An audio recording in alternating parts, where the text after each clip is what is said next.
Hello mathematicians! Hope by the end of this video and getting in a little bit of practice you can say I can simplify exponential expressions.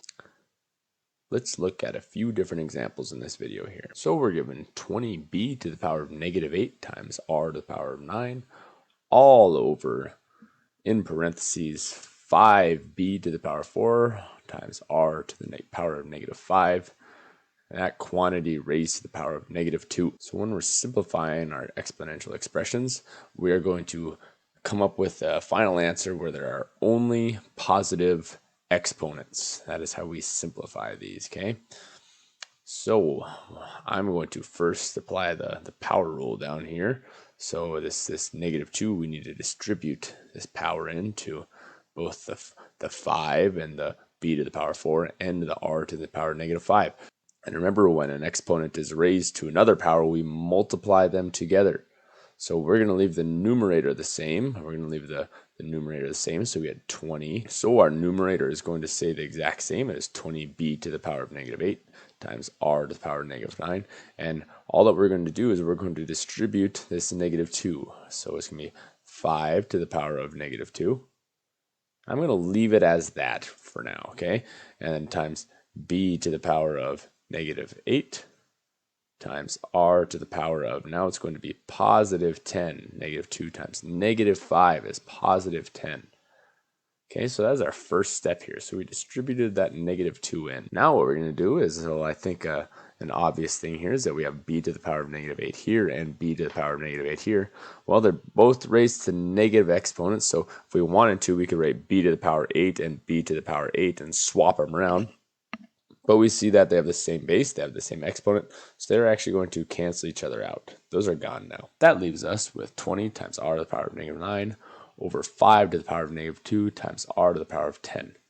So let's get rid of these negative exponents now. Okay, so we're going to do that by moving them from the numerator to the denominator and from the denominator to the numerator. So that is going to leave us with 20.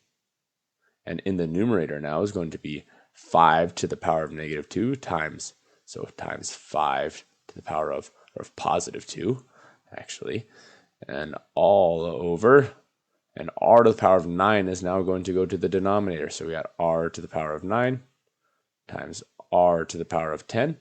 Okay, now we're in our final steps here. So we know, so this gives us 20 times, well, 5 to the power of 2 is 25, so 20 times 25 over, well, r to the power 9 times r to the power 10. Now we're going to add their exponents together, so it gives us r to the power of 19.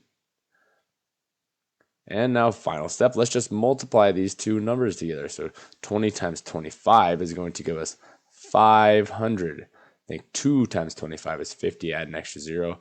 We get 500 over r to the power of 19.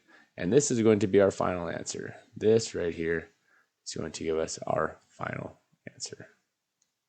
So we're given 4c to the power of -3 over -4 times the quantity d to the power of 4, c to the power of 5, and that quantity raised to the power of -4. So let's use our power rule and let's distribute this -4 in here right away.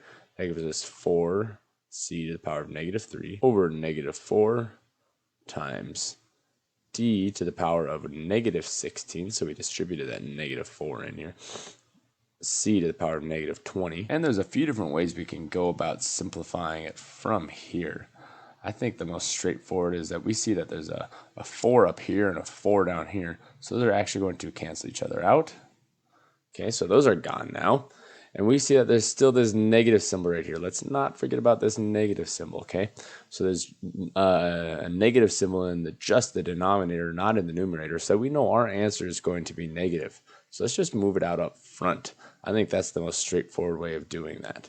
Okay, so once we've gotten rid of this 4 and this negative symbol, so now kind of these parentheses can disappear here. So that would give us c to the power of -3 over d to the power of -16. Times c to the power of -20. And again, there's going to be a few different ways that we could proceed from here. I'm going to suggest that we move both of these terms up to the numerator, being that they have negative exponents. And the reason that I'd move this one up here rather than this one down here is that this one has a greater exponent. The exponent is greater. So we'll see that this gives us a negative, and this negative is just going to be in front now. The fraction bar is going to go away. So that would give us d to the power of, now it's positive 16, times c to the power of negative 3, times c to the power of positive 20. And well, from here, we can see that these have the same bases, and they have an exponent of negative 3 and 20, so we're going to add these together.